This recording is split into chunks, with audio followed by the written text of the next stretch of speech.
two-dimensional array.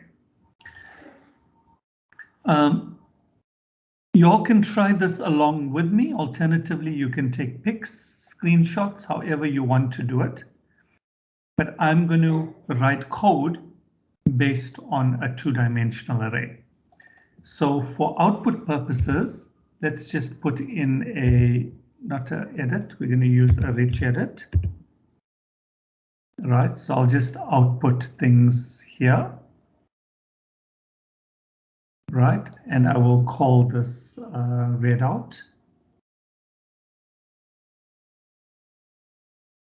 Okay, name will be read out. And then let's just take out the text so that comes out. And then let's add a button. Okay, and this button we will call generate numbers. Right. So let's first go to let's declare our 2D array globally. I'm going to call this 2D array ARR schools colon array square bracket 1 dot dot 4 comma 1 dot dot 3.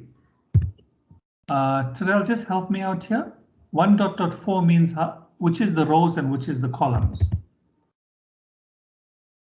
Sir, it's rows first, then columns. Is rows. It's always the row. So this represents 4 rows and that represents 3 columns. Now don't mix up your rows and your columns. So 4 rows mean 1, 2, 3, 4. 4 rows. And 3 columns mean 1, 2, 3. But my rows are wrong, eh? My rows, although I put 4 lines, that is 4 rows. Right? Row 1, row 2, row 3, row 4. 4 rows, 3 columns. 1, 2, and 3. So that's what that array looks like. And then this is row 1, column 2. Row 1, column 1. Row 1, column 2. Row 1, column 3. And then it starts with row 2, column 1, row 2, column 2, row 2, column 3. So you have to understand that concept, right? Of how what the positions are. Okay. So now let's make a start. And I want to get values into this 2D array. Mir, go for it. So the also follow the 1 to the number of rows. So let's call it for R, going from 1 to the number of rows. How many rows? Was it 4? 1 to 4, right? Begin. And then the inner represents the columns. For C, is 1, 2, 3. from 1 to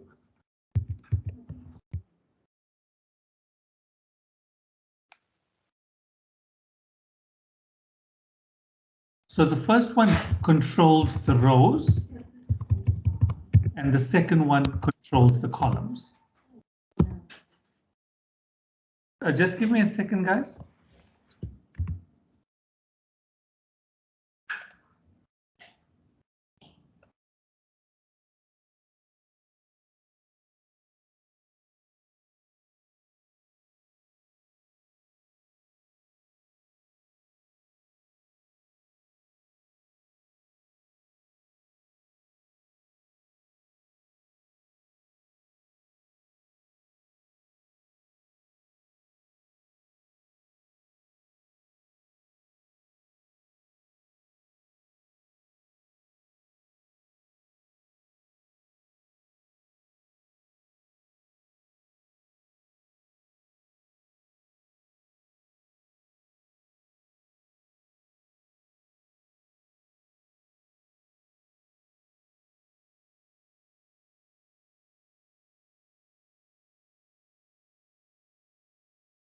Okay, guys, sorry about that. I just had to move my location to a better space. Right, so we have two loops. Right, we have two loops. The outer loop is your R loop, 1 to 4, controls the rows. Inner loop, 1 to 3, controls your columns. Now, let's just randomly put in values. And you know what, guys, let's make this of type real. So I'm putting real values into this. And remember, we were meant to randomly generate real numbers, right? And I said I was going to get back to y'all. I put something on the group. Let's make use of it here, right? So I'm going to say ARR schools, square bracket R, right? Square bracket R, comma, C, takes on the value. And now let's generate random numbers. Okay, so if I say random, just like that, this gives me real numbers. This gives me real numbers. Okay, the range for those real numbers is from 0 to 1. So here, it doesn't include 1. So when I just say random, it generates a random number in the range 0 to 1, a real number. So it could give you 0,00253, whatever. Okay, so that's how you get a random number. So what if I want a random number from 1 to 10, a random real number, right? The real number. So real number is made up of something like this, 5.362. This 0.362 is what random is going to give me. Random will give me that decimal point. Now, how do I get the whole number? So the whole number is where I say plus random, and now I put a value inside. So I say random 10. So random 10 will give me numbers from 0 to 9, whole numbers from 0 to 9. So this gives me the whole number, and that adds the decimal part to it, giving me a real number altogether.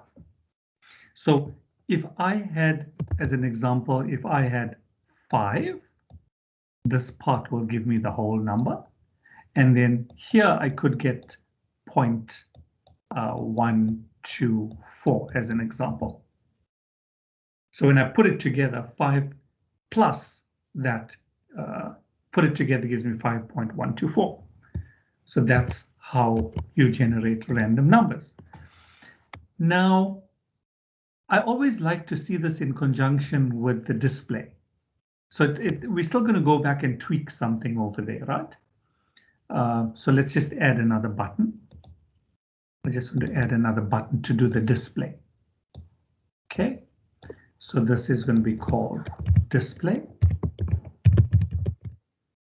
Terrell, I'm going to need you to help me out here. How do I display in tabular form?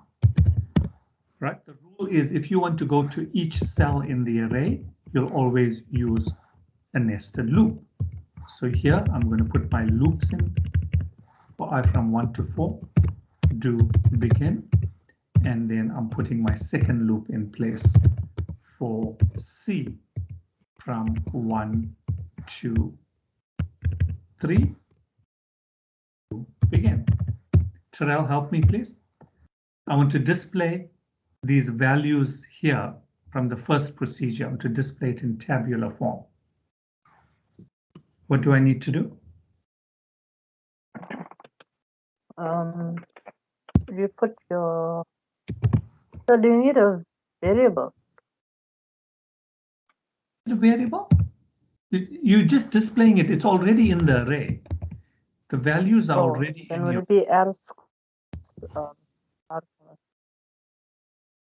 ARR schools R, C. C. But what we have to do a conversion, am I right? Yeah, float to string. float to string. Okay. Now let's think about this carefully, and it's based on something we did the last time. If I use a read out Terail, how are the values going to be displayed? They'd all be displayed one under another. One below the other, exactly. All going to be displayed one below the other. So if I want the values next to each other, what do I need to do? So do you add them to a string? Absolutely, absolutely. Right. So before we can output, and that's going to be done afterward, we need to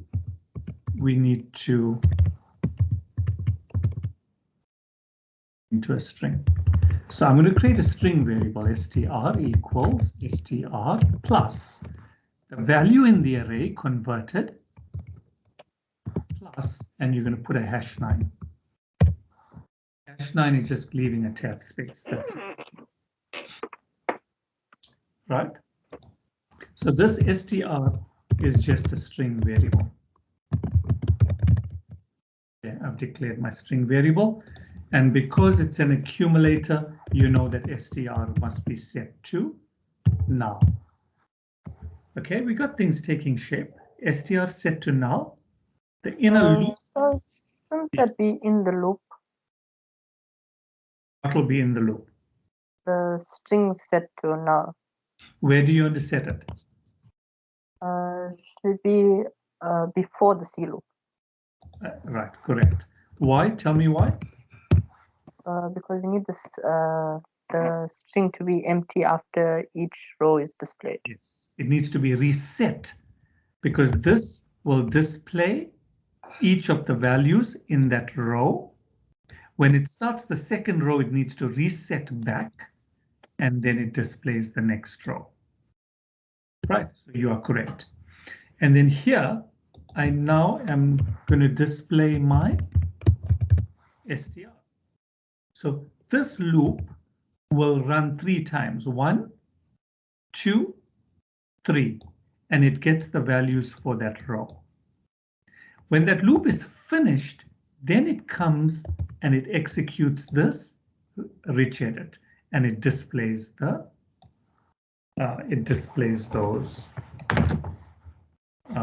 the first row. It then displays the first row.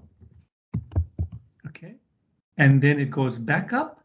It resets the string, and then it goes 3 times again before it comes to display. So this is a typical example of how you would do a display in tabular form. Okay, let's run this. It's going to give us, because of the real numbers here, when you generate a real number, it gives it to like about 8 or 9 decimal places. So I think I need to show you all this. Okay, let's show you how the whole thing's going to get messed up. So let me put RNC of type integer. I kept them global. What's it unhappy about? Undeclared identifier random with an M. Doesn't like that. Now what doesn't it like here? Help me please, guys. There's a bracket missing here. Right? ARR string to float. And now what's it complaining about? Yeah, it's now, why am I going float to string? Now I can go straight. It's already a string. Just display the string value. There we are. Okay, generate. So the numbers are put into the array, display, and you can see I'm getting real numbers. Okay, I'm getting real numbers 8, 2, 2, 6. But I want the real numbers to 2 decimal places. Right? I want it to 2 decimal places. And now what we do to specify the number of decimal places, we use something called, what is it, Terail?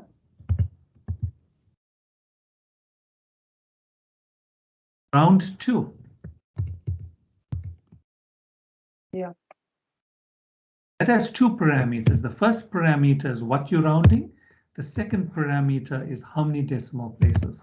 So 2 decimal places will be -2. -2 means after the decimal point. Minus means after the decimal point. I'm rounding it off to 2 decimal places. So watch this now. Doesn't like that. Undeclared identifier round 2. Just check that our group the way I sent it, please. Can somebody just check it and confirm what that function is called? Unless it wants the math class. It could want the math class. Yeah, guys, it needed the math class. Round 2 wanted the math class. So click on generate, click on display, there it is. Right, I'm getting it in tabular form to 2 decimal places. Although when I look at the second one, it did not give me the 2 decimal places. I have no idea why it did that, and I'm not going to bother too much. Second set worked out fine. Any questions there, Mir? No, sir. Right. So displaying something in tabular form, you happy with that? Yes. Displaying, getting a real value, random value. Are you happy with that? Yes, sir. Simple enough? Yes, sir. Right. Okay. Now, guys, let me now do another input. Here, I'm going to get from a text file. I'm going to populate that 2D array. Okay, I'm going to get the values from a text file, and I'm going to populate this array.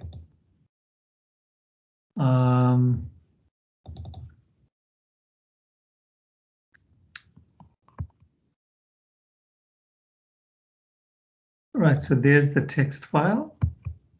Just 1 second, this taskbar.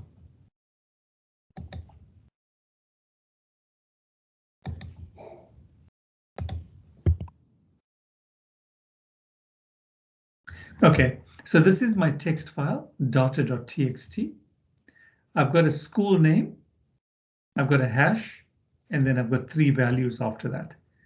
10, 2, and 3, those 3 values need to go into the array, and the schools need to go into a 1-dimensional array. Okay, so I want you to understand this. This taskbar just constantly disappears.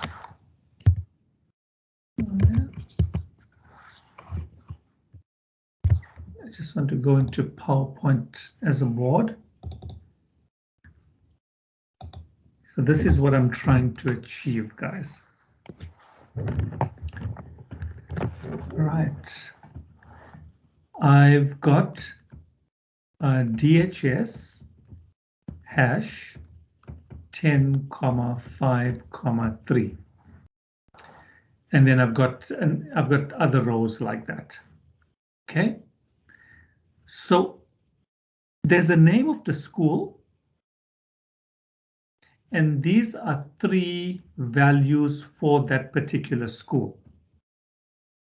I don't know what values, we can make up some story, but these are 3 values for that particular school. So I want to take, so I've got DHS, I've got DGHS, I had CHS, and I got KSS. So those are the schools. I have 4 of them. I want the school to go into a 1D array. DHS, DGHS, CHS, and KSS. I want the schools to go into a 1D array. And I want the values that follow the school to go into a 2D array.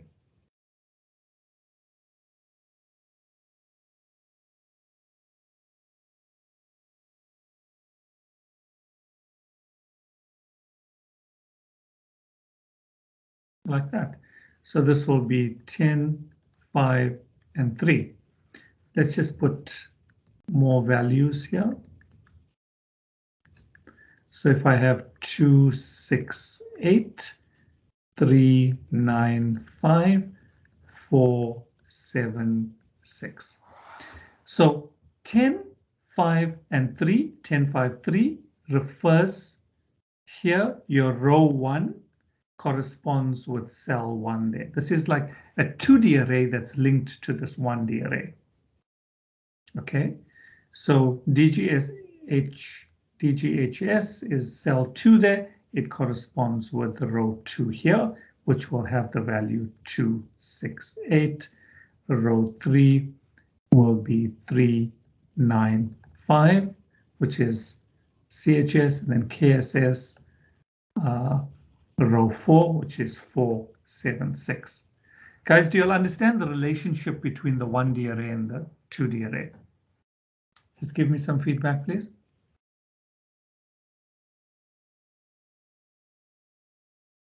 Yes, sir. Meir? Yes, sir. Right. So that's what I'm coding now. I'm reading.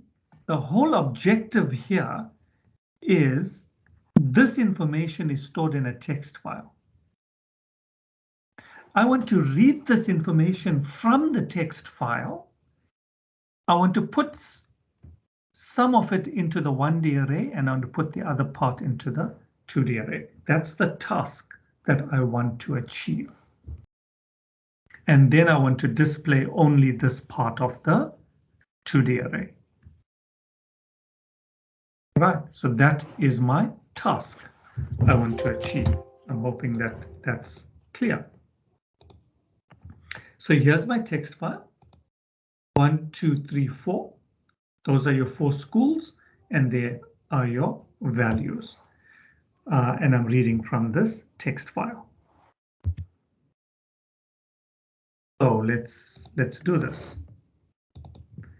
I need help here. Terrell, please help me through this process. What's the first thing I need to do because I'm reading from a text file?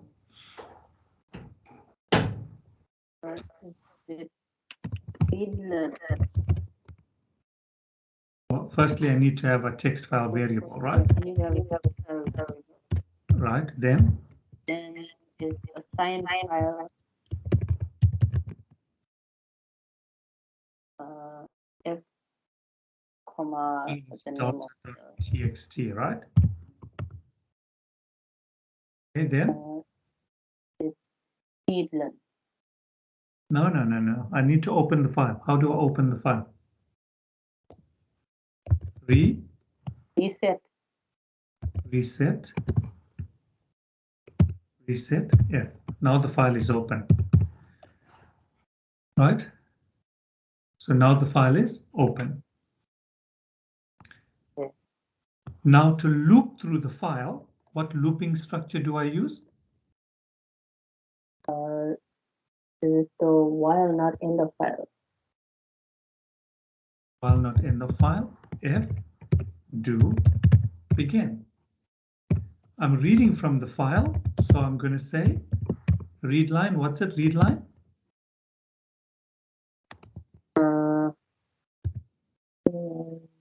F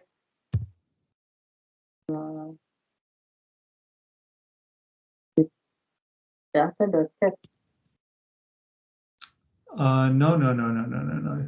Read line F comma, and I need a variable to read it into. This is of type string.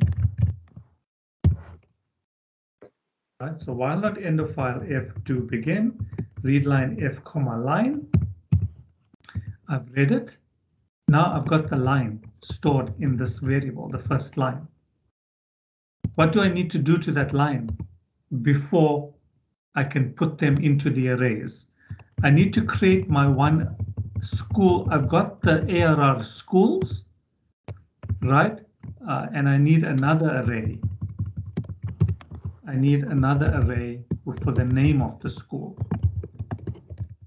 1D array, 1 dot 4 of type string. 1D array is storing the name of the school, and the 2D array will store the values for the school. Okay, so these are the two arrays. I have to put the values into those respective arrays. Mir, tell me what the challenge that I'm faced with over here, because this is not such an easy task to do.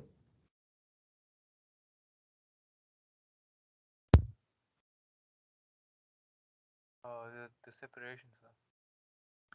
Well, you're right. It involves separation, but I don't think the challenge is with the separation. But nevertheless, go ahead. How do I do the separation? To copy until I think it was a comma. Copy. Well, before we copy, what do we need to do? Oh, the position of. Position of what was it? The hash. I think so, sir. The hash, right? And P. Type integer. That'll give us the position.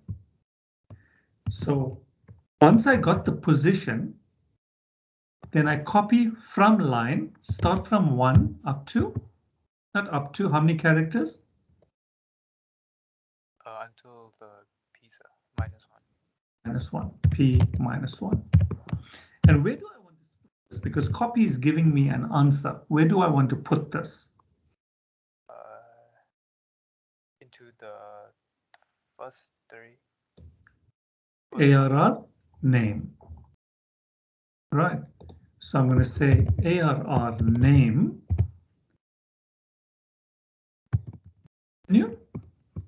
What's the issue here? It needs to be at I think. Right. Now, this is what I was talking about for the challenge. You want me to put I. Previously,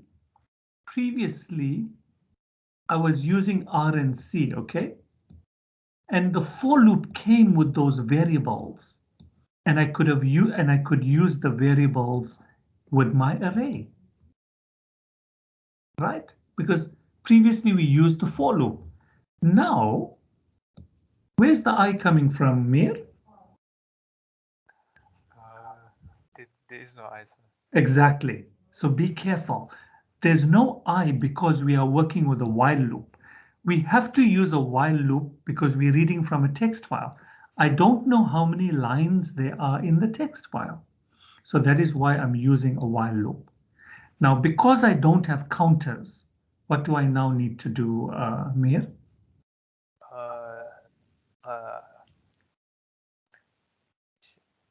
So what we did, we initialized a variable called inum element. So in other words, you have to create variables. Right? You have to create variables. Inum element, you can call it anything you want to, but these are just counters. So I'm going to call it I row, that's my row counter, and I column, that's my column counter. Okay. So for my row counter, I'm going to say I row.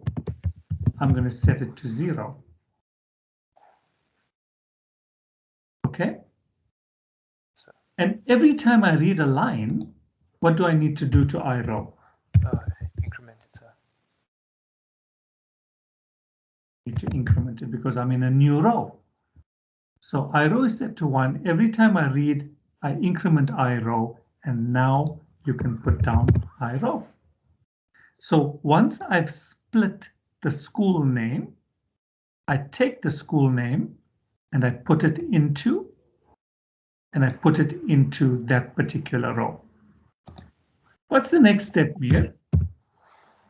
To get the numbers. Perfect. Perfect. So how do I get the numbers? You have to delete that string. Okay, all right, good point. Let's delete from line 1, comma.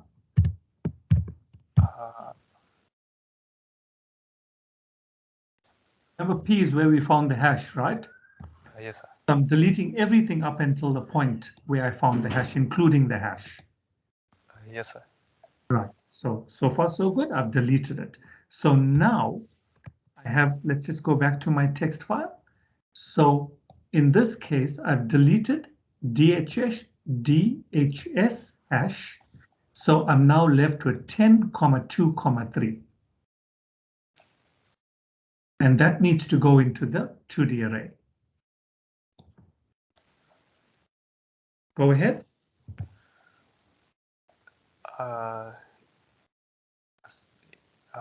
So you should initialize P as the comma. Okay, now we want to find the position of a comma. So we're going to do something similar. Find the position of the comma in line. All right, done. And then it's the similar code to from copy line 1 to pin -1. I'm going to put that into. Yes, so would you string to int this, or do you want Yeah. the numbers as No, it has to, we'll have to go string to int because I'm putting it into our ARR schools. Remember, I'm putting it into yes, ARR schools. And that needs ARR schools is a real. So we're actually going to go from string to, let's go float because this array is a real array. Am I right? yes, sir. Plot it out. We have to fix this part now. It's a 2D array. So what do I need to put in here? The row and column, sir. Right, now we need the row and the column, right? So it's I row and we need I call. But I call is not set up. I've set up my I row, but I've not set up my I call.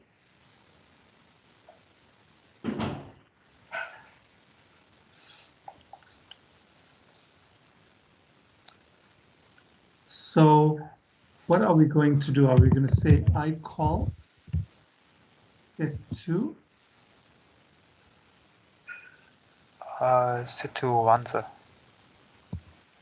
I call set to 1. I'm just trying to figure this out. Mir, Yes, sir. are we going to repeat these steps for each value? Yes, sir. Right. If you're going to repeat the steps for each value, then I'm saying I don't need that variable I call because that has to be for row 1. I'm going to fix the values. For row 1, the second value I'm going to put 2, and then the third time I do it, I'm going to put 3. Yes, sir. The values, right?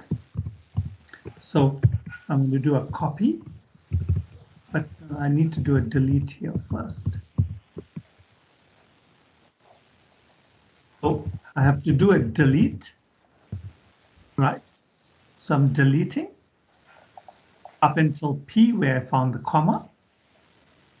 And then I'm finding the position again of the next comma. I copy it. And this time around, I'm putting it at position 2. And I have to do that one more time. Control C, Control V. I delete it. After deleting the second one, Mir, what does Yes, line now contain? Just the last value. Great. It contains the last value. So I can work directly with line. I don't need to search for anything. So take line, convert from a string to a float, and put it into row 2. Then after I'm finished, I go back up, I read the next line, row increments, row is going to increment, that means I'm now in row 2, and then I start putting the values 2, 1, 2, 2, 2, this should have been 2, 3. I go back up, row is going to increment to 3, and this is now going to be 3, 1, 3, 2, 3, 3. So can you see why I don't need that iCall variable? I'm fixing it. I'm fixing the 3 values the way I'm splitting it up.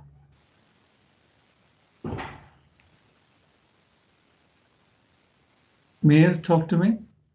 Yes, sir, I understand. Does that make sense? Yes, sir. Do you think it's going to work? 70% sure, sir. 70%. Terrell? Oh, wait, no, sir.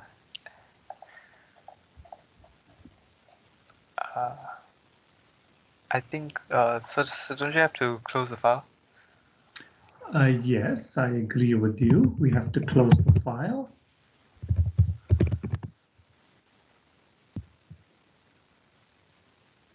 Percent are you now sure it's going to work? Has it increased much? Probably 75, sir. Okay, the close made an extra 5%. Okay, Terrell?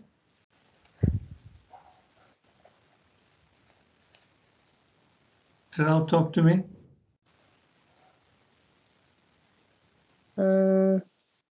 I'm not sure, sir. Okay, so you don't fully understand the code. No. Okay, tell me which part you're unsure about, Terrell. So could you just explain the whole part from the first P?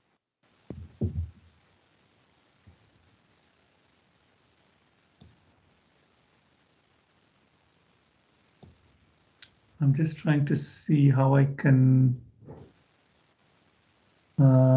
Okay, let's explain, right?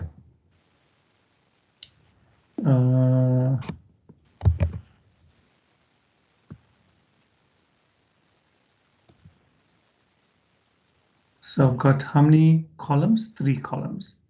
1, 2, 3, and I've got 4 rows. 1, 2, 3, 4. So that's my array. That's my array.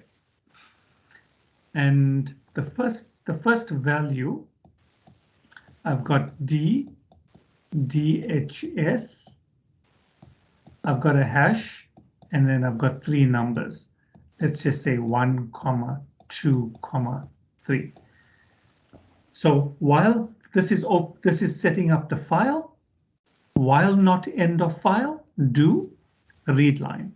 So this is where we are, Terrell, right? Read line, line contains this line here. You with me, Terrell? Yes, sir. So I row was 0, I row now becomes 1. But the value of I row is 1 because that means I'm working with the first row. Find the position of the hash in this line. So now P tells me that position there of where the hash is. 1, 2, 3, 4. So P is 4. Then we are saying copy, right? We're saying copy from line from 1 up to P minus 1. We know P is 4. 4 minus 1 is 3. So from 1, take 3 characters. What do you get, Terrell? If from position 1, I take 3 characters, I get the DHS. Name of the school. Once I got the name of the school, I'm putting it into ARR name. ARR name is a one-dimensional array that has 4 cells. 1, 2, 3, 4. So here I put DHS in that cell there because our row is 1. Shall I get me a glass of water, please? So DHS goes into cell 1. You happy with that up to that point there, Tara? Yes, sir. Then I'm doing a delete from 1 up to 4. So DHS and the hash gets deleted. So your new string is 1, 2, 3. That's the new string because the DHS has been deleted over there. Got it? Then I find the position of the comma in this new line. What's the position of the comma in the new line? The position of the comma is 2. Thank you. Position of the comma is 2. So then I say, right, then I say, copy from line from 1 up to 2 minus 1 is 1. So effectively it's getting this number here. It's getting the 1. And it's taking that number and converting it from a string to a float, and it's putting it into cell R1 is 1, 1, 1. So that number 1 goes into this cell here, 1 in your 2D array, 1, 1 here.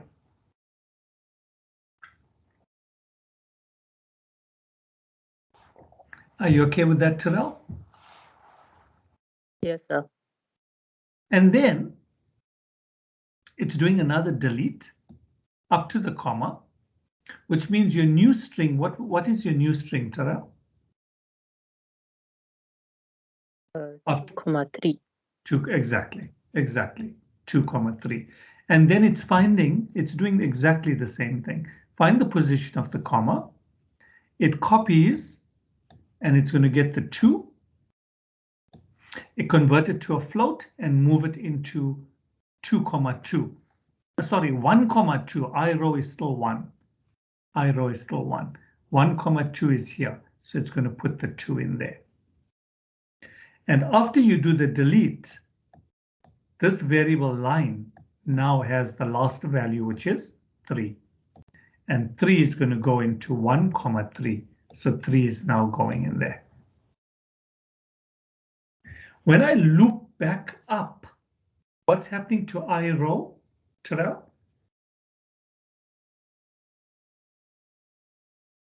Does I row become 2? 2, exactly. So once I row becomes 2, so when I start working with I row, it's putting it in cell 2 of the 1D array, and here it's 2, 1, 2, 2, 2, 3. So the values are now the next set of values. The DHS was the first line. When you read the second line, then the school goes here, and then the second set of values goes into the second row. Sir? Yeah. Does it automatically go to the next line of the text file? Terrell, in a text file, right? A text file has has data. When you say reset, there's a pointer that points to the first record. So reset puts the pointer at the first record automatically when you say reset. Every time you do a read, that pointer moves to the next line. When you do a read, this value is put into the variable.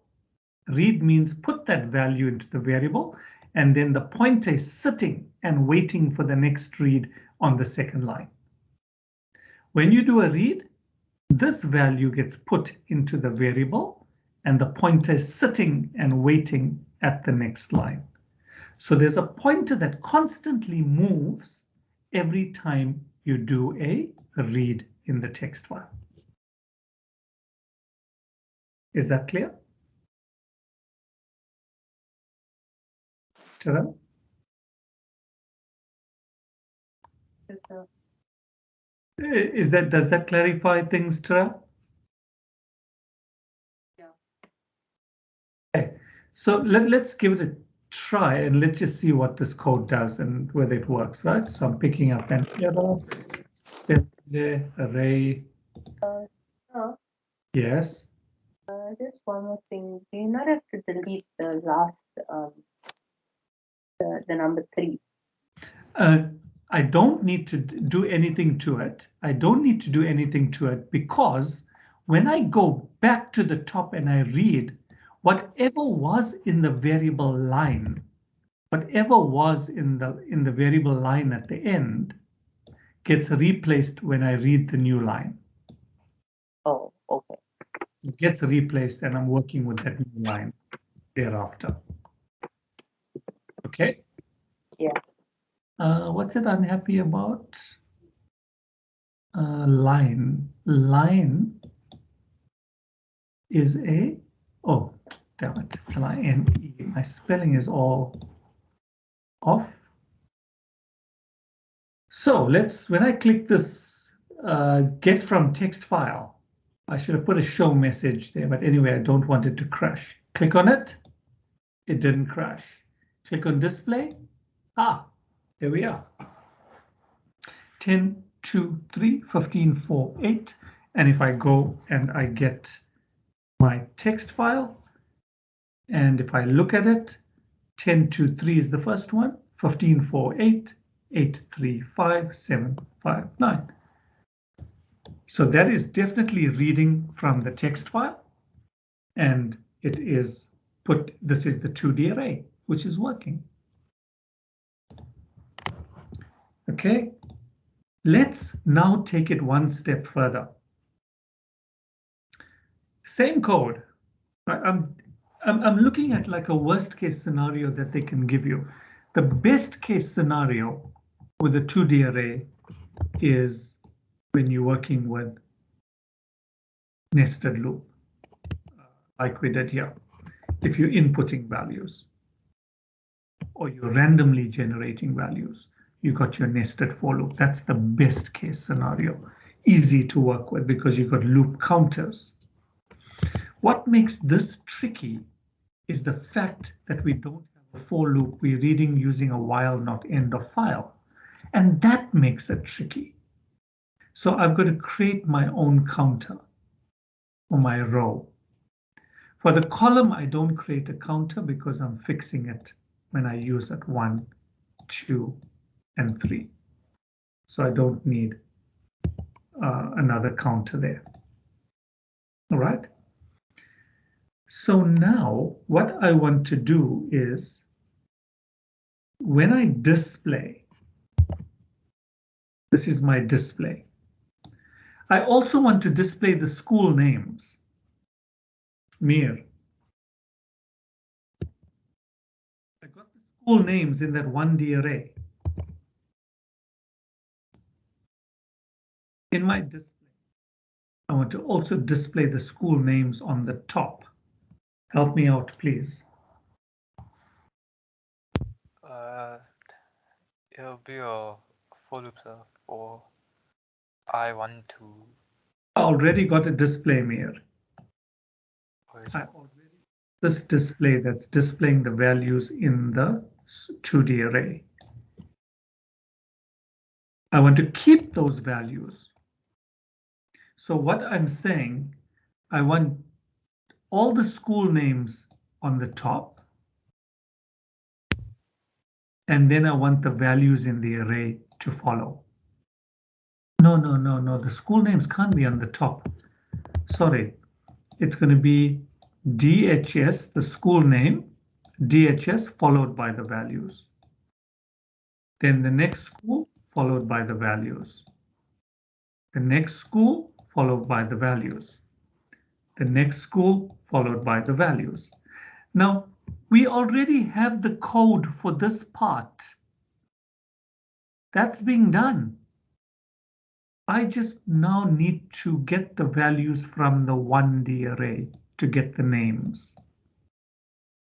So I'm going to build it into the code that we already have, Mir.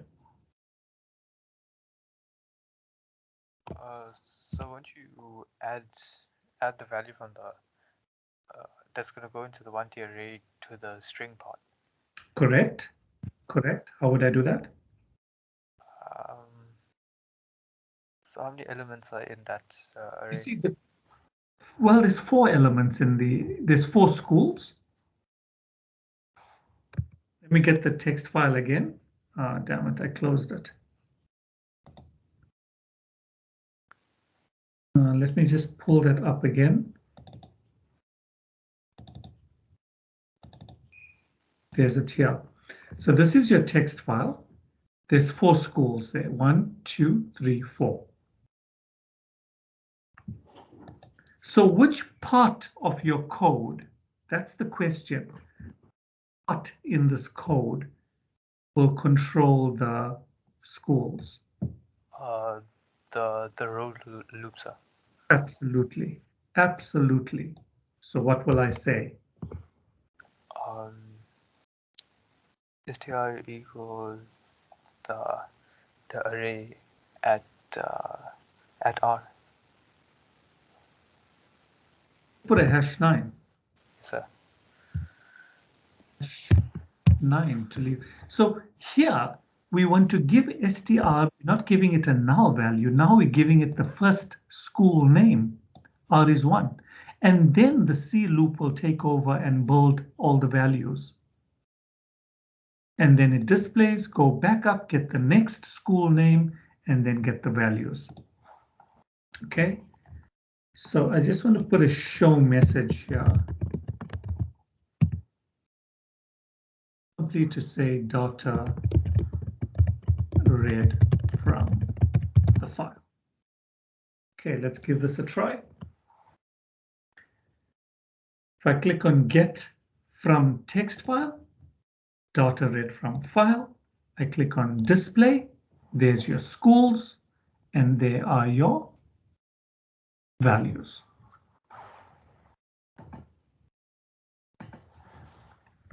Okay. Yes, sir. Terrell, I now want to do this, Terrell. Want a heading here to say school. Here I want to have a heading, let's call it T1. Let's say that's a test score of some sort. I want a heading here to say T2. And I want a heading here to say T3. How will we do that? So I want headings for each of those. In my display, Terrell. So would it be read out the plans of add, and then you add your headings first before the loop? Okay, I think you got it. Before which loop? Before the C loop. So you want it inside of this? No, sorry. Out of both loops. Before the R loop. Before the R loop. It has to be, because those headings need to finish. And then the R and the C needs to start taking place. So I'm going to say for, I want to work with what? Those are actually columns that I'm working with. So for C, from 1 to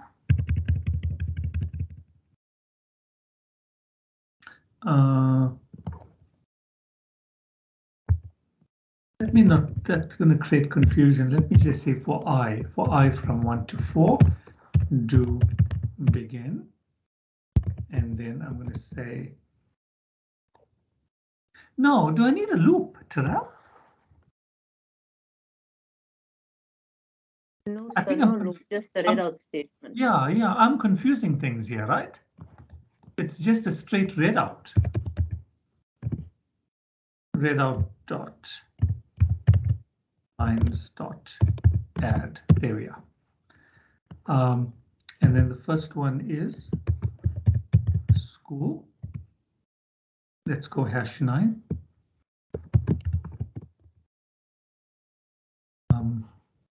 The next heading is T1.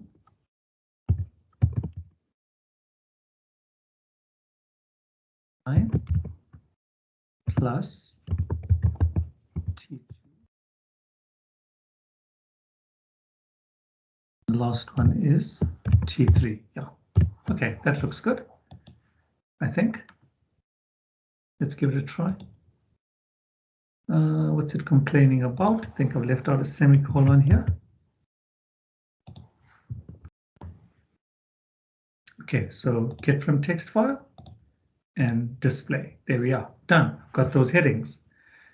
And then we'll just put a readout.lines.add. Leave a blank line there, right? Okay, I'm not going to test it. I know that's going to work. Right, now what's the next step? Let's save that. The next step is going to be okay, so the next step is going to be I want to declare another array. Right, listen to this. So I'm just trying to complicate the situation, right? But it's not difficult if you understand what's going on. I'm creating another array. RR total array 1 ...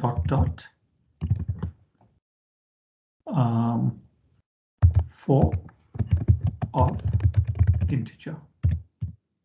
Let me tell you what this is going to do, right? It's going to store the row of, it's going to store the total of each row. So the total for each row is going to be stored in, if I look at this total for row 1, it'll be stored in the first cell of array total. The total for the second row will be stored in the second cell of ARR total. And then the next one, the third row, third cell, fourth row, fourth cell. So that's what we're going to be doing. Right? So let's add another button. And I'm going to call this sum rows.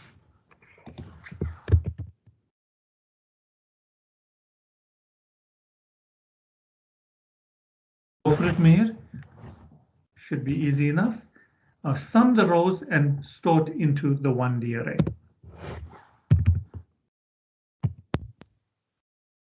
It's going to be the for I. Let's go R. Yes, 1 to 4. Right.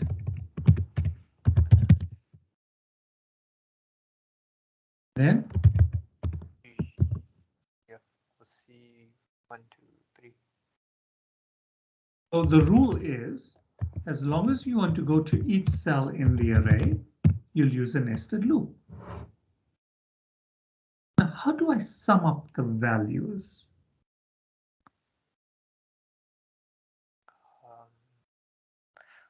So for the rows, each row will have you have to sum up the I don't know how to say it, sir. You want to sum up each row, the value in each row you want to sum up. So you need an accumulator. Sum equals sum plus array. Here are schools R, comma, C. Yes.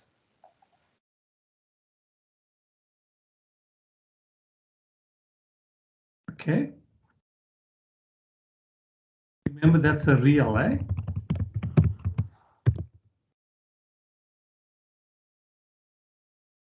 Got sum of type real, that's fine. So two more things need to happen. After I've got the sum, where does it need to be put into?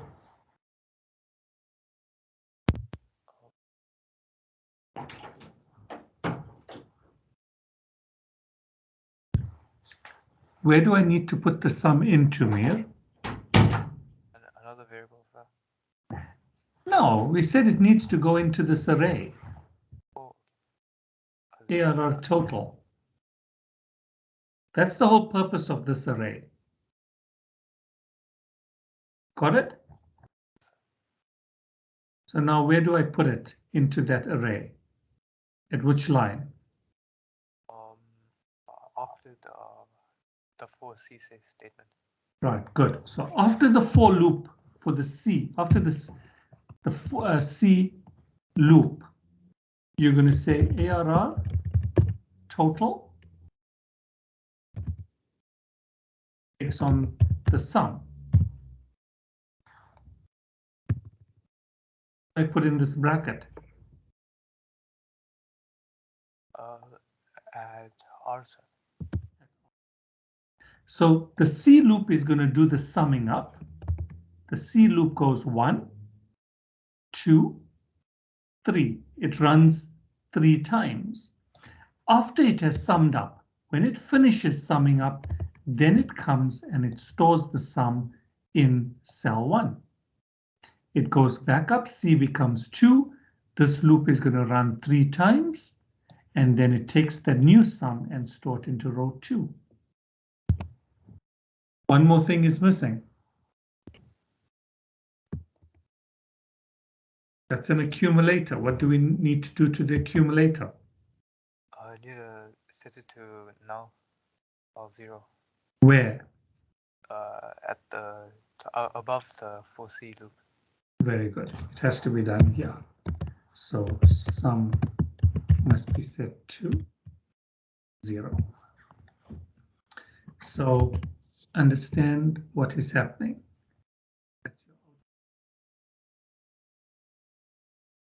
That's your inner.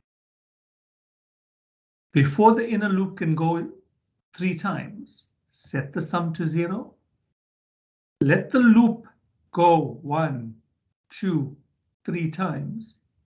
When it finishes, it puts that sum into cell 1 of your 1D array.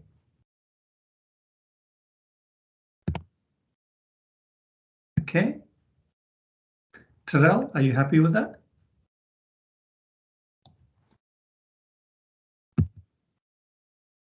Yes, sir. Just going to put a message to say rows have been summed up. Now, what I want to do, let's make it more interesting. What's this? R and C. What's it complaining about?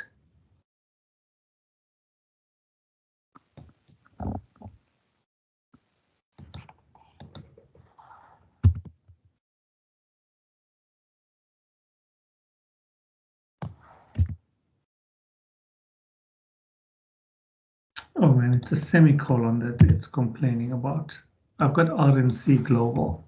It was just a semicolon. And what's happening here now?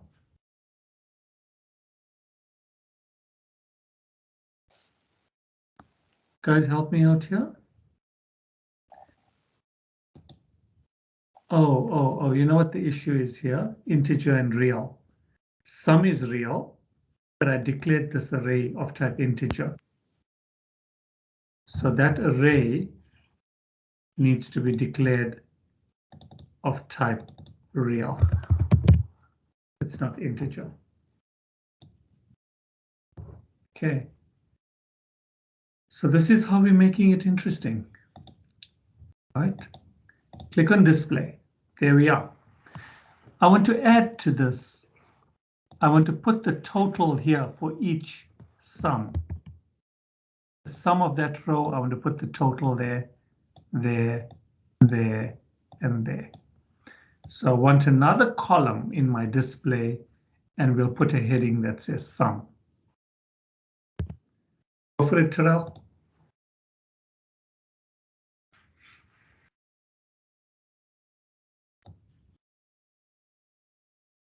Terrell, here's the display. What changes do I need to make to the display?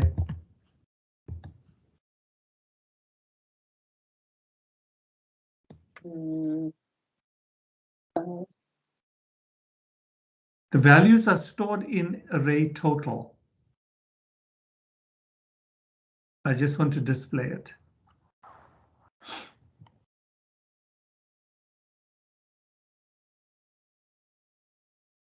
So at the end of the R loop. At the end of the R loop, okay. Somewhere there? Yeah, there. Yeah, in that. Right. You put plus. Put what? Put plus. Okay. #9. Yeah, #9. Array. Total of what? R. Looks good. It sounds good. Let's give it a try. The heading. Oh, yeah. Put a heading here. So we want a plus #9, a plus, and the heading would be sum, right? Maybe let's just say total. Yeah. Mir, are you confident that will work? Yes, sir. To string, how many percent? More than 75%? Mir? Yes, sir. Okay. Right. I had to do a conversion there, right? Float to string. Get the value from the text file. Let's sum up the rows first. Remember that, eh? Sum up the rows and then click on display. What's the issue there, Terrell?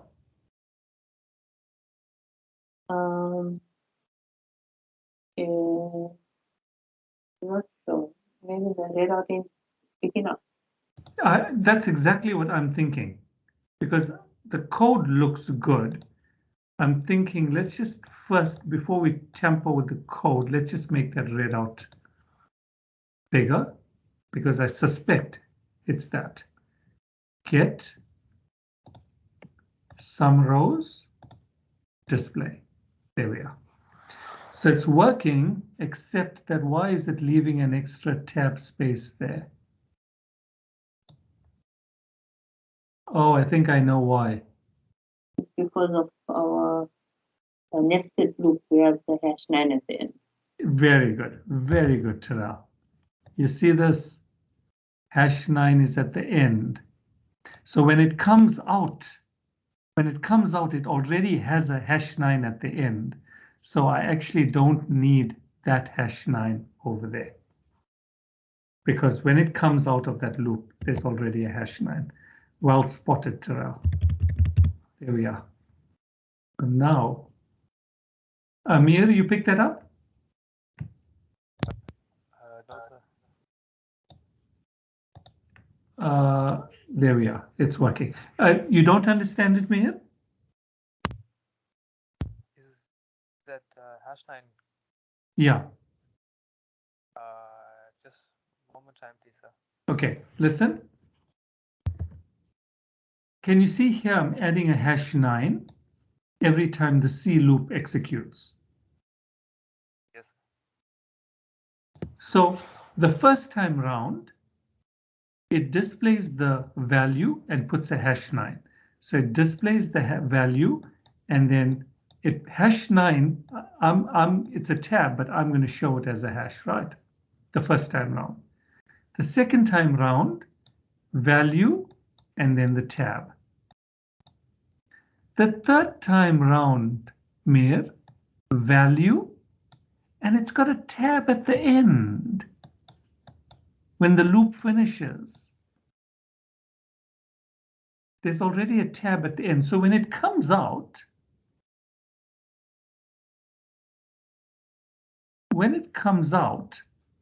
you're taking the string here that already has that tab space at the end, and you're adding it to the ARR total. There's a tab space already at the end. Got it, Mir? Yes, sir. Thanks. So that's why it doesn't make sense to put another tab after that. Okay. Let's do the next button.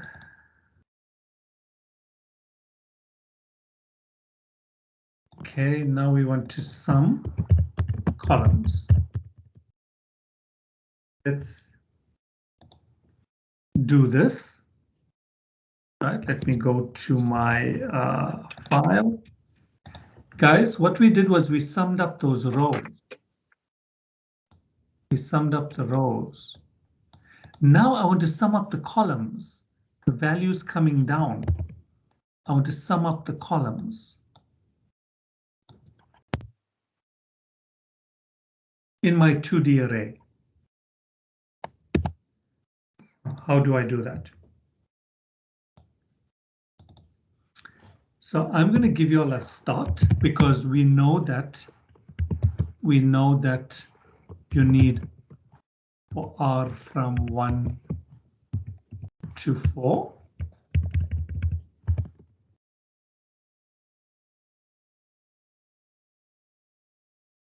Or C from 1 .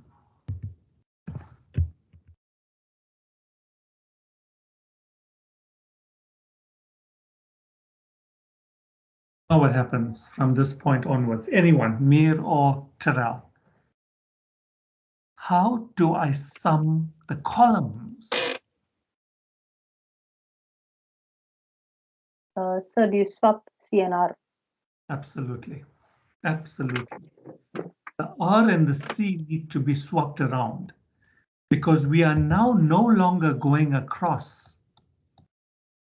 We're not going across a row. When you go across a row, it's 1, 1, 1, 2, 1, 3, 1, 4. The row remains fixed. Now I want to go 1, 1, 2, 1, 3, 1, 4, 1, 5, 1, 6, 1. I want to go some. Now keeping the row is fixed and the column is fixed and the row is changing. So what you have to do in this case is you swap C 1 to 3 and R from 1 to 4. Right? So you swap those two around and everything else just remains the same, guys. So sum becomes sum. Right? ARR schools. And here I'm saying you still keep this R comma C. Although you swapped these two around, that still remains the same. And when you finished, let's put this into another array. Let's put this into yet another array. ARR call. Okay. 1.4. No, how many columns are there? 3. 1.3 of. Right. So this stores the sum of each column. That's what it's doing. It's storing the sum of each column. So let's get there again. And now I'm going to do something very similar. ARR call. And this time it's going to be C takes on the value of sum. There we are. After the inner loop finishes, the reasoning is the same as when I was summing up the rows. The reasoning is the same. I've got the sum. And once I have the sum, take it and put it into the array. What I've not done is initialize my sum. So let's set my sum.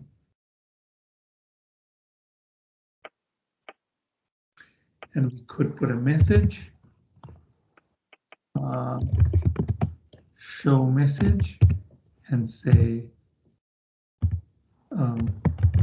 totals for each column.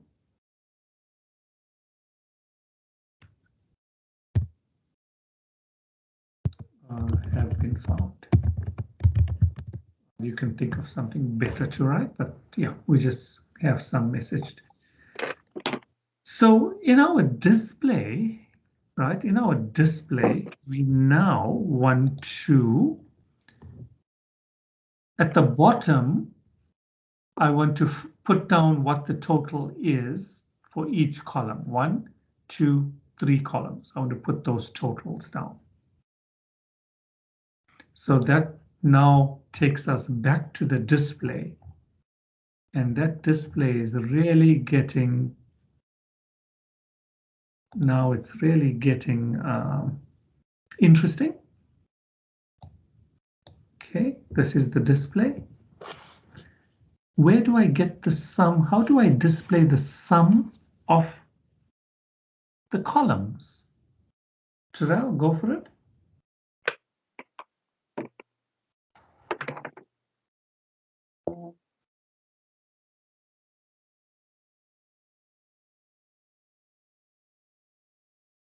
You know what I want to display, right? Yeah. I'm just thinking. School 1, 2, 3. School 1, 2, 3. So will it come after both or after both loops?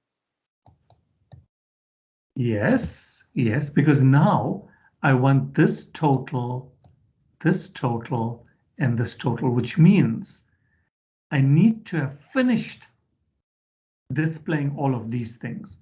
And all of that is displayed. It's displayed. So you are right. You're absolutely right. After we finished here, say goes for each row. No, for each column. What will I say, Terrell? 4 from 1, 2, 3.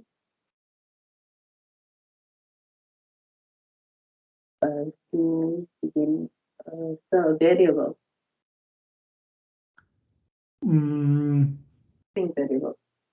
Yeah, we are going to have a variable. We can't go straight read out, right? We can't go straight read out because then it's going to go one below the other. Right, so I'm done with str. The variable str served its purpose in those loops. I could still use str again if I wanted, but just to prevent any confusion, I'll create another str2. So let's work with str2, right? str2 is set to nothing. Go ahead. str2 is equal to #9.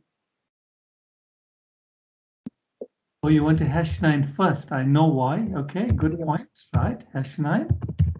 Plus string2 Plus. So is it string2 or the array? I'm not sure. Oh, you're accumulating, right? Yeah. You're accumulating. Okay, I get it. Yeah. That's R column T.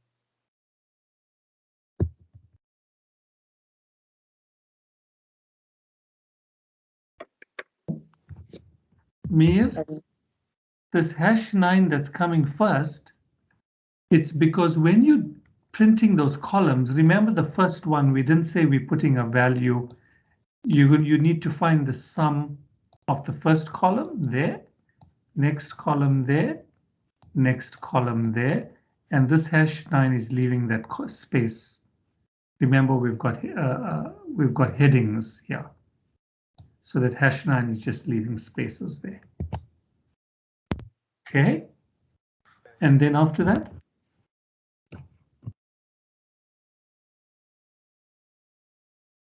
right? Well, is this correct? Yeah. After we've done with that, then it's going to display. Okay, let's give it a shot. Okay, what's going on here? So, okay. Conversion. Yeah.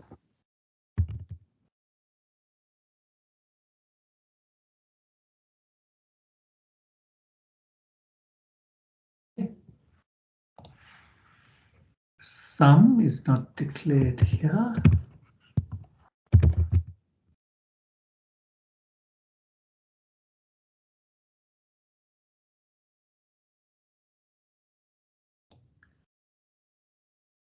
Right, so we want to go first, get from text file, sum up the rows.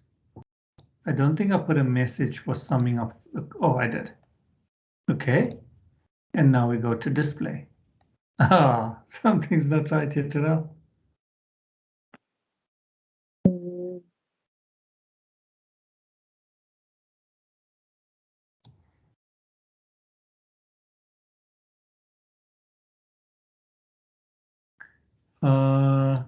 Missing a #9, I think. No, I think it's S. Let's go back to this display. I think it's str equals, let's say str first, right?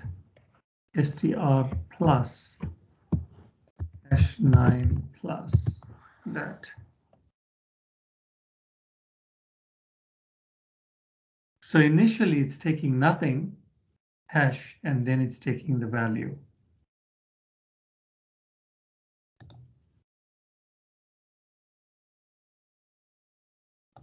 Get sum columns display. Yeah, that's better, right? 40 is the sum here, 14 and 25.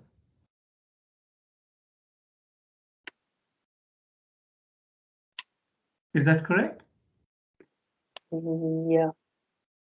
So all that, you see, you put the hash, you wanted the #9 first, and that's what was creating the problem. So it was putting a #9 plus str2. So it was taking us and adding a blank to it. Okay, yeah, that was creating a problem. Put the accumulator first, and then your #9, and then your value.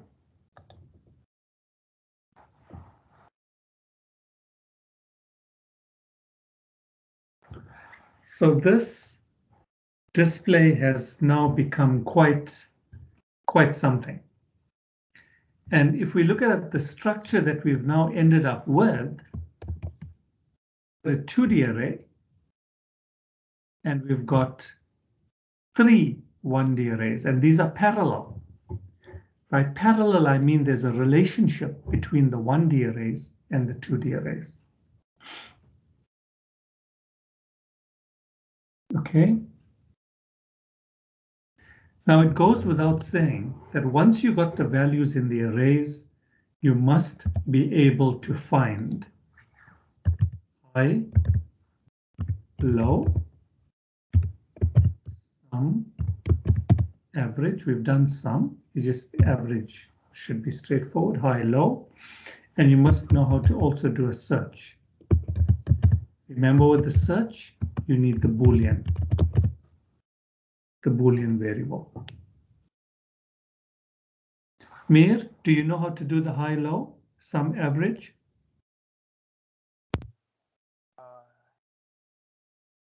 I just I think so. We did the high-low and in class. And Plus, we've done that as well. yes, I mean, high, low, the concept remains the same when you're working with an array. And then there's a search as well.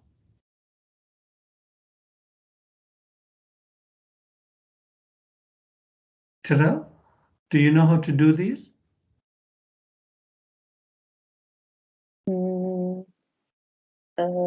I'm not sure about this, but The search. Okay, let's do a search, right? Search means you're looking for something.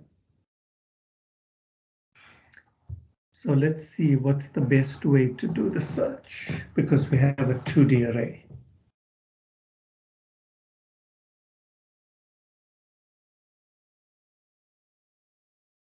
Let's see, with the 2D array, it's not your traditional search. You have to input a school, for example. We'll input the name of a school. We have to find the school and then display the values for that school.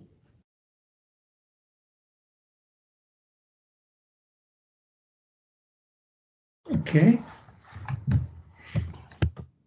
Let's see how this is going to turn out. Excuse me.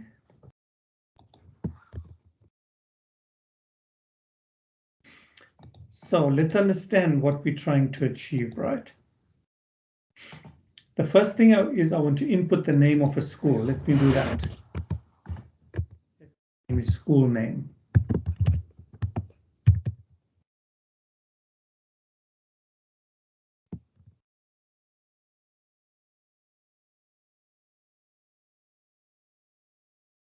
One, 2, 3.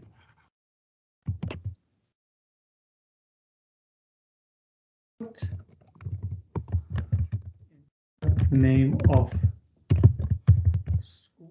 Leave the third parameter blank. Right, I've got the name of the school. Now let's find the school in the 1D array. I need to find that school in the 1D array. And then I need to go to the 2D array and display the values for that school. So let's go through the school array for I from 1 to, I've got 4 schools, right? I from 1 to 4 do begin. So if ARR school I equal to the S name that I'm searching for, that means I found a match. What do you want to do if you found a match? Mir? I found a matching school. What do you want to do?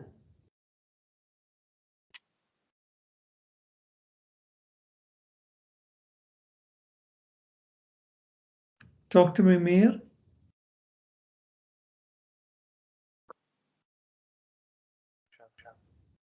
I need to, once I find the school, I want to track its position, the index. I want to track its index. I tells me the index. Okay, so I've got the variable I and index, which is of type integer. So when I find a match, I track the index of that school. Where was it found in that array? Remember, this is a parallel array. It's a parallel array. I've got this 1D array, 1, 2, 3, 4. If I find the school there, I want to track the position 3. That position 3 tells me I need to, there's row 1 in the 2D array, row 2 in the 2D array, row 3 in the 2D array, row 4 in the 2D array. This position 3 tells me I need to now go and display those results at that row. So that's what it needs to tell me, right? So that is why I'm tracking the I position whenever I find that position. Okay, I'm done with that. Right, so let me put a comment. Find the position of the school name in the array. Right. And that. Now display values in the 2D array. So I want to go to this index here. That index tells me the row value. So I'm going to run a loop for C from 1 to 3. Loop again. Follow this carefully, please. Right? And what do I want to do? I want to display the values. I'm just going to display them one below the other. So I'm going to use a readout. Readout.lines.add. And I want to go to the 2D array, ARR schools. Okay, and I'm going to do a conversion.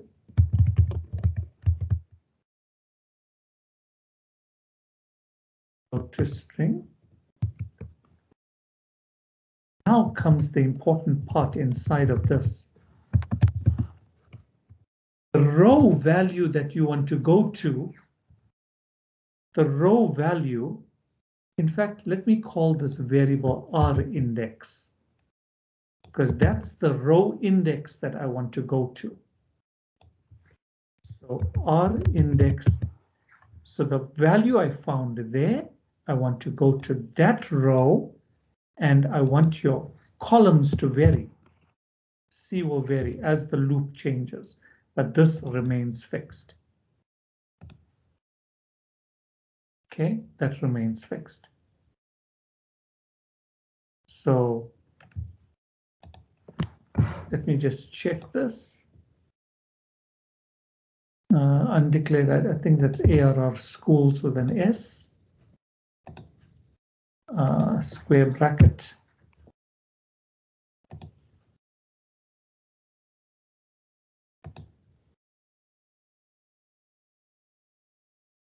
What's the issue there? If ARR schools I equals S name, help me out here, guys.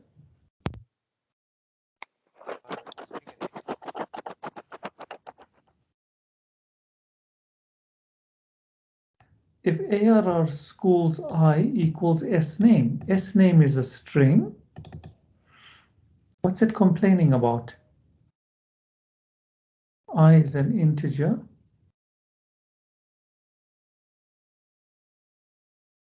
So does ARR the names of the school? Oh yeah, thanks. It should be ARR. What is it? Names. Yeah. It's ARR name. That's the one. Okay. ARR name. All right. So now click on get files. Some rows, we don't have to do these actually.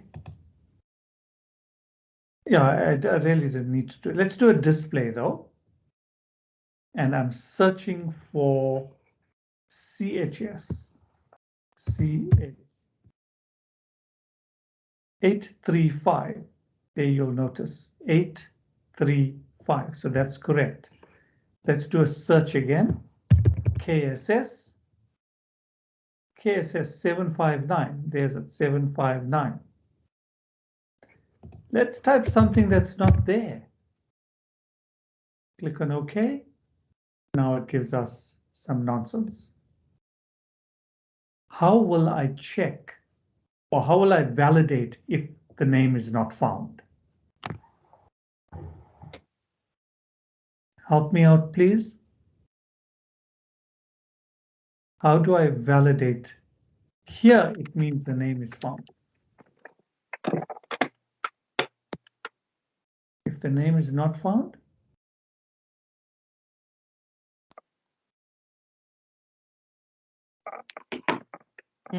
Else show message name not found. no. I distinctly remember telling you all you can't put the else inside of this loop because I'm busy searching here, Terrell. I'm busy searching.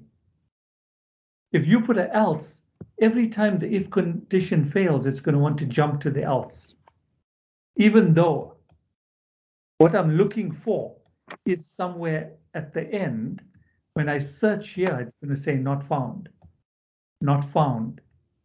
and then here it's going to find it. So, sir, do you put another if statement out of the loop? No, the technique I told you all, Terrell, is this is where the Boolean variable comes in. Oh, yeah. Use the Boolean, and we set flag to false. When we find it, we set flag to true. Okay? Now when I come on the outside, now I start doing my checking. And I say, if flag equals false, what does it mean, Terrell, if flag stayed false?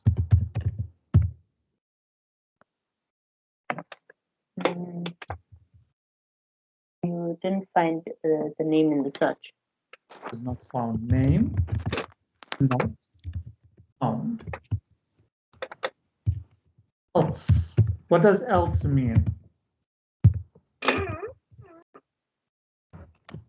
Else would mean it was found. So if it is found, then now do this for loop and display.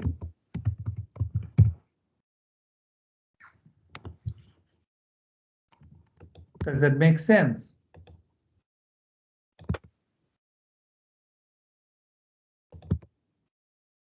So this part is when flag is false, name not found. If flag is true, go and display the values at our index.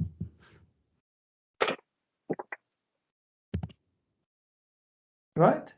So now if I give this a try, and if I say get from text file, and let's do a search.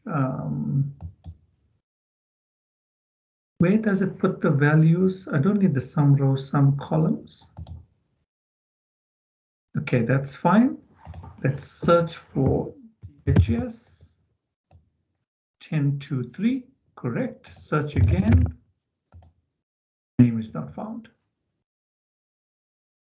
Right, so as long as you type in a name that's not there, it'll keep saying name not found.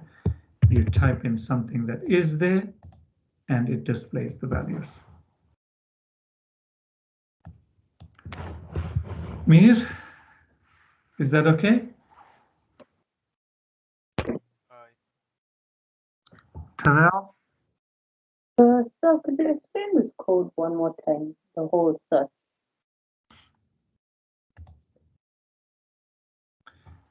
Do you understand what the first part is doing, Terrell?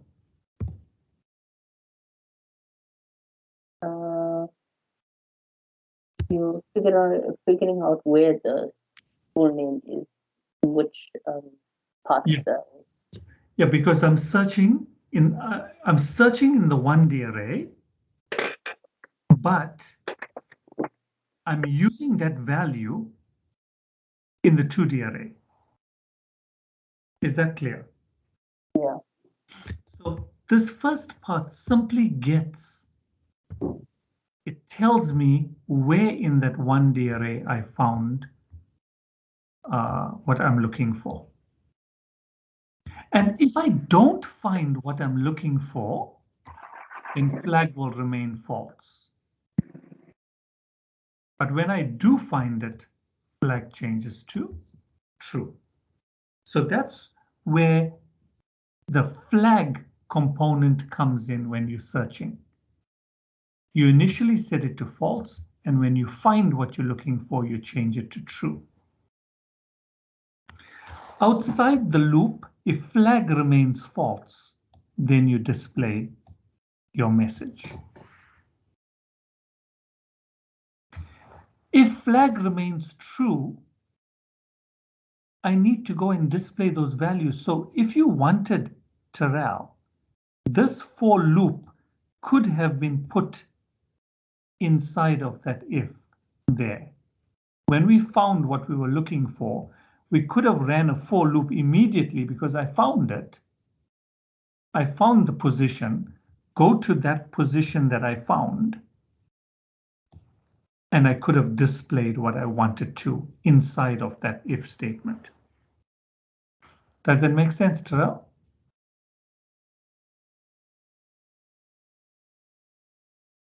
Yes, sir. Right. But I chose to do the display when, making this check over here. If check is false, display not found, else means check a flag rather, flag is true. And if flag is true, then I'm running the for loop and I'm displaying the value in the 2D array. Now, you'll have to understand that the nature of this search required you to work with the 1D and then get values from the 2D. But the simple case is if you're searching for something in a 1D array to determine if it is found or not. Right? You're searching, let's say you've got names in this array and you just want to know, yes, it's found, no, it's not found. So you ask the user to input a name, you run one for loop, checking each cell to see if you find the name or not. And outside the loop, if flag is false, not found. If flag is true, it was found. That's the simple case when you're just searching with a single 1D array only. But in our instance, it was a little more complicated because we were searching a 1D array and then using that index to get information from the 2D array.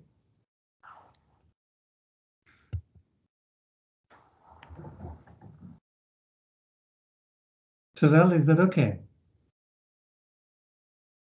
Yes, sir. Terrell, if they gave you a simple search in a 1D array, will you know how to do it? Yeah. Will you still use the Boolean variable?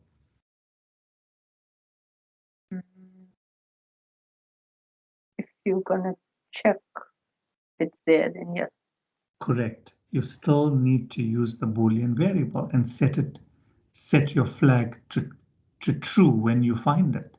And outside of your flag, check if flag equals false, not found, else found.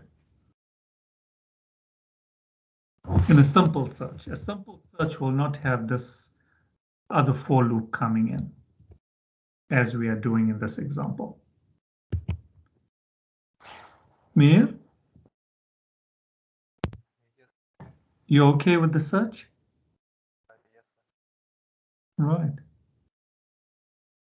So guys, this is pretty much what you should be knowing. 2D arrays, 1D arrays, parallel arrays. right? And I want to send you all one more question.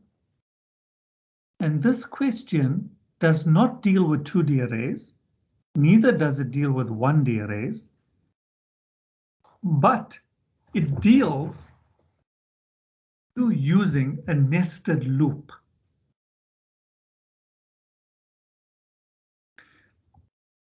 You have to do something that requires a nested loop. And I've seen in some past year papers where they don't ask for 2D or 1D arrays, but you're going to have to use a nested loop to solve a question. So I'm going to send something like that to you all during probably in the next day or so. Okay, so my suggestion, guys, is you're going to be writing this week. If you're having any questions, then you'll need to bring that to my attention. And we can try to see how we can arrange to either have a quick session to answer those questions. If I can write a little program and send it to you, if that will help, whatever it is, but you all have to tell me challenges you're having. Okay. We'll end off there, guys. I just hope things are falling into place. But you'll have to practice these things. And just make sure that you are ready for your trials. Just push, because I want you to, the last couple of days, to push to the extent that you should be prepared for the trials. Once you've prepared for the trials, you must be prepared for the final. That's the amount of effort I want you to put into it. And if you can do that, then I think you're in a good space. Okay.